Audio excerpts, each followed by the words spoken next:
Les meilleurs skieurs du monde achèvent l'année jeudi et vendredi avec 2 courses sur la piste exigeante de Bormio en Italie, où le Français Alexis Pinturo est attendu pour sa première descente de sa nouvelle vie. Après un début de saison de Coupe du Monde perturbé par des annulations à répétition liées aux mauvaises conditions météo, c'est sur la prestigieuse Stelvio que va se conclure 2023. Qui débutera la nouvelle année en tête du classement général ?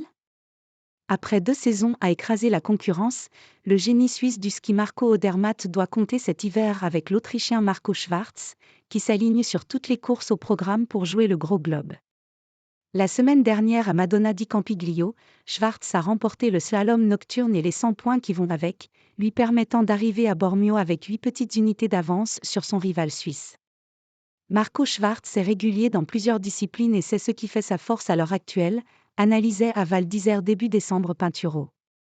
Par contre Marco Odermatt reste la référence en géant et derrière, il faut s'accrocher.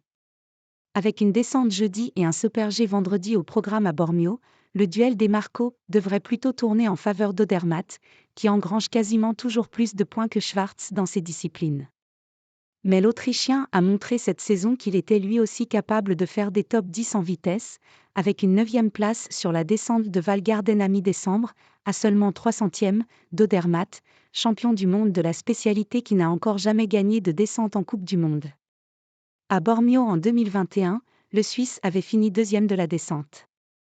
L'année dernière, il a terminé au pied du podium avant de gagner le Super G le lendemain. De son côté, Schwarz n'a pas enfilé de dossard à Bormio depuis 2012, à l'époque pour une course nationale de jeunes. Pinturo enfin en descente.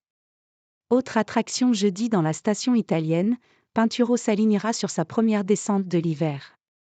À 32 ans, le champion du monde du combiné se lance cette saison dans un nouveau projet, disputer la majorité des descentes avec l'objectif, à terme, de s'imposer dans cette discipline qui propose les classiques les plus réputés du circuit.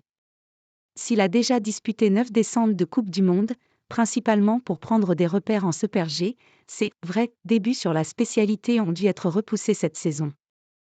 Alors qu'il avait fait l'impasse sur les premières descentes à Zermatt-Cervinia, finalement annulées, il n'a pas pu s'aligner non plus sur celle de Beaver Creek aux États-Unis, les courses étant là-bas aussi victimes de la météo.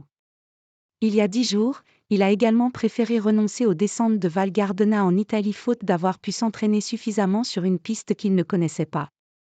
Shiffrin Vlhova, nouveau duel en Autriche ? La Coupe du monde féminine de ski alpin se déplace elle à Liens en Autriche, avec un géant prévu jeudi et un slalom vendredi. Avec quasiment 150 points d'avance sur sa dauphine Federica Brignone, la quintuple gagnante du gros globe Mikaela Shiffrin, 700 points, devrait sauf scénario catastrophe commencer 2024 en position de leader. L'Américaine, 91 succès en Coupe du Monde, a déjà remporté 3 victoires, 7 podiums, depuis le début de l'hiver, 2 en slalom et 1 en descente. Mais elle n'est pas imbattable.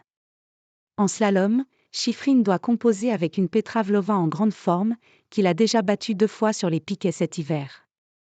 Et en géant, elle reste coincée à la 3e place du classement de la spécialité, derrière la Suissesse Lara Gut-Berhami et l'Italienne Federica Brignone, qui comptent chacune 2 succès en géant cette saison.